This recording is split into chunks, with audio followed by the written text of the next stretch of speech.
और मैं लाइटली नहीं बोल रहा हूं, मैं 100% प्रूफ के साथ बोल रहा हूं, ठीक है।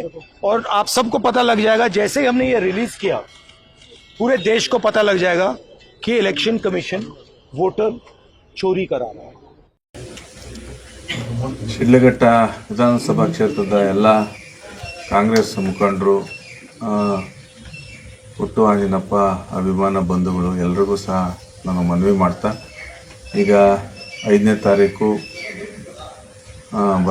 ಮಂಗಳವಾರ ರಾಷ್ಟ್ರೀಯ ನಾಯಕರಾದಂಥ ವಿರೋಧ ಪಕ್ಷದ ನಾಯಕರು ಸನ್ಮಾನ್ಯ ರಾಹುಲ್ ಗಾಂಧಿಯವರು ಬೆಂಗಳೂರಿಗೆ ಬರ್ತಾ ಇರುವಂಥದ್ದು ಮತ್ತು ದೇಶಾದ್ಯಂತ ಪರ್ಯಟನೆ ಮಾಡಿ ಪ್ರತಿ ರಾಜ್ಯದಲ್ಲೂ ಸಹ ಆಗುವಂಥ ಸಮಸ್ಯೆಗಳು, ಚುನಾವಣಾ ವಿಚಾರದಲ್ಲಿ ಚುನಾವಣಾ ಆಯೋಗ ಸರಿಯಾದ ದಿಕ್ಕಿನಲ್ಲಿ ಹೋಗ್ತಾ ಇಲ್ಲ, ಎಲ್ಲೋ ಒಂದು ರೀತಿ ಪಕ್ಷಪಾತ ಧೋರಣೆ ಮಾಡೋಂಥದ್ದು, ಏಕಪಕ್ಷೀಯವಾದಂಥ ಒಂದು ಪಕ್ಷಕ್ಕೆ ಅನುಕೂಲ ಆಗೋಂಥ ವಾತಾವರಣದಲ್ಲಿ ಕೆಲಸ ಮಾಡ್ತಾ ಇದೆ ಅಂತೇಳಿ ಸಾಕಷ್ಟು ಆರೋಪಗಳು ಅವ್ರ ಗಮನಕ್ಕೆ ಬಂದಿರೋಂಥದ್ದು. ಆ ನಿಟ್ಟಿನಲ್ಲಿ ಇದನ್ನು ಸರಿಪಡಿಸೋಂಥದ್ದಾಗಬೇಕು. ಅದನ್ನು ಹೋರಾಟದ ಮೂಲಕ ನಮ್ಮ ಚುನಾವಣಾ ಆಯೋಗ ವಿರುದ್ಧವಾಗಿ ಒಂದು ಅವ್ರನ್ನ ಸರಿದಾರಿ ತರೋಂಥ ಒಂದು ಹೋರಾಟನ ಮಾಡೋದಕ್ಕೆ ನಮಗೆಲ್ಲರಿಗೂ ಸಹ ಕರೆ ಕೊಟ್ಟಿರುವಂಥದ್ದು. ಅದಕ್ಕೆ ಈ ರಾಜ್ಯದ ಮುಖ್ಯಮಂತ್ರಿಗಳು ಸನ್ಮಾನ್ಯ ಸಿದ್ದರಾಮಯ್ಯನವರು ಮತ್ತು ರಾಜ್ಯದ ಉಪಮುಖ್ಯಮಂತ್ರಿಗಳಾದ ಡಿ.ಕೆ. ಶಿವಕುಮಾರ್ ಮತ್ತು ಈ ಜಿಲ್ಲಾ ಉಸ್ತುವಾರಿ ಸಚಿವರಾದಂಥ ಸನ್ಮಾನ್ಯ ಎಂ.ಸಿ. ಸುಧಾಕರಣ್ಣವರು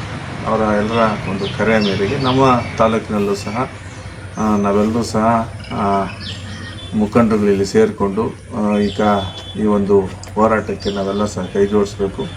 ಮತ್ತು ಎಲ್ಲ ಗ್ರಾಮ ಪಂಚಾಯತಿಗಳಿಂದಲೂ ಸಹ ನಮ್ಮ ಮುಖಂಡರುಗಳು ಮತ್ತು ಎಲ್ಲ ಕಾರ್ಯಕರ್ತರನ್ನ, ಸಾರ್ವಜನಿಕ ಬಂಧುಗಳನ್ನ ಕರ್ಕೊಂಡು ನಾವು ಆ ಹೋರಾಟದಲ್ಲಿ ಪಾಲ್ಗೊಂಡು ಯಶಸ್ವಿಗೊಳಿಸಬೇಕು ಅಂತೇಳಿ ಒಂದು ಪೂರ್ವಭಾವಿ ಸಭೆನ ಇವತ್ತು ಸರಳವಾಗಿ ಮಾಡಿರೋಂಥದ್ದು. ಆ ನಿಟ್ಟಿನಲ್ಲಿ ನಮ್ಮ ಮುಖಂಡರುಗಳೆಲ್ಲ ಸಹ ಸ್ಪಂದಿಸ್ತಾ ಇರೋಂಥದ್ದು. ಸಾಕಷ್ಟು ನ್ಯೂನತೆಗಳು, ಏನು ಮತದಾರರ ಪಟ್ಟಿಯಲ್ಲಿರೋಂಥ ಸಮಸ್ಯೆಗಳ ಬಗ್ಗೆ ಮತ್ತು ಅಲ್ಲಿನ ಮತದಾನಕ್ಕೆ ವಿಚಾರವಾದಂಥ ಲೋಪದೋಷಗಳು ಏನೆಲ್ಲ ಇತ್ತು ಅವೆಲ್ಲನೂ ಸಹ ಎತ್ತಿ ಹಿಡಿಯುವಂಥದ್ದು. ಅದರ ವಿರುದ್ಧವಾಗಿ ಒಂದು ದೊಡ್ಡ ಮಟ್ಟದ ಧ್ವನಿನ ರೈಸ್ ಮಾಡಿ ಭವಿಷ್ಯಕ್ಕಾದರೂ ಈ ಥರ ತಪ್ಪುಗಳನ್ನ ಮರುಕಳಿಸದೇ ಇರೋಂಥ ರೀತಿಯಲ್ಲಿ ಒಂದು ಮಹತ್ವಪೂರ್ಣವಾದಂಥ ಹೋರಾಟ. ಈ ಹೋರಾಟಕ್ಕೆ ಪ್ರತಿಯೊಬ್ಬರೂ ಸಹ ಕೈ ಜೋಡಿಸ್ಬೇಕು. ಈ ಒಂದು ಸಭೆನ ಯಶಸ್ವಿಗೊಳಿಸಿ ಮುಂದಿನ ನಮ್ಮ ಹಕ್ಕನ್ನ, ನಮ್ಮ ಮತ, ನಮ್ಮ ಜವಾಬ್ದಾರಿ ಅದನ್ನು ಬೇರೆಯವರು ಕಸ್ಕೊಳ್ಳೋದಾಗಲಿ, ಇಲ್ಲ ಬೇರೆಯವರು ಚಲಾಯಿಸೋದಕ್ಕಾಗಲಿ, ಇಲ್ಲ ಬೋಗಸ್ ಮತಗಳನ್ನ ಸೇರ್ಪಡೆಗೊಳಿಸುವಂಥದ್ದಾಗಲಿ, ಈ ರೀತಿ ಹಲವಾರು ನ್ಯೂನತೆಗಳಿರೋಂಥದ್ದಕ್ಕೆಲ್ಲದಕ್ಕೂ ಸಹ ಕಡಿವಾಣ ಆಗಬೇಕು. ಆ ನಿಟ್ಟಿನಲ್ಲಿ ದೊಡ್ಡ ಮಟ್ಟದ ಶಕ್ತಿ ಪ್ರದರ್ಶನ ಮಾಡಿ ನಮ್ಮ ಹಕ್ಕನ್ನ ನಾವು ಉಳಿಸೋಣ, ಪಡೆಯೋಣ ಅಂತೇಳಿ ಎಲ್ಲರೂ ಸಹ ಈ ಒಂದು ಹೋರಾಟಕ್ಕೆ ಕೈ इलेक्शन कमीशन आपको दिखेगा नहीं ನಾನು इलेक्शन कमीशन में जो भी ये काम कर रहे हैं, right from the top to the bottom, आप एक बात याद रखिए, आपको हम छोड़ेंगे नहीं। आप कहीं भी हो, रिटायर्ड हो, कुछ भी हो, और मैं लाइटली नहीं बोल रहा हूं, मैं 100% प्रूफ के साथ बोल रहा हूं, ठीक है। और आप सबको पता लग जाएगा जैसे ही हमने ये रिलीज किया, पूरे देश को पता लग जाएगा कि इलेक्शन कमीशन वोटर चोरी करा रहा है। इसके लिए करा रहा है, किसके लिए करा रहा है? बीजेपी के लिए करा रहा है। ओपन एंड शट है, नो क्वेश्चन। हमें मध्य प्रदेश में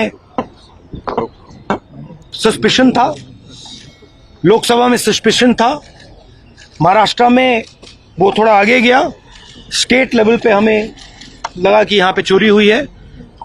वोटर एडिशन हुआ था, 1 करोड़ वोटर्स ऐड हुए थे।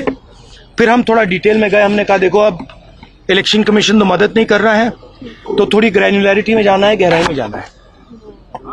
तो हमने अपना ही इन्वेस्टिगेशन करवाया, उसमें 6 महीने लगे, और जो हमें मिला है वो एटम बॉम्ब है। मतलब एटम बॉम्ब है, फटेगा तो आप इलेक्शन कमीशन आपको दिखेगा नहीं हिंदुस्तान में। अच्छा, एक और बात जो सब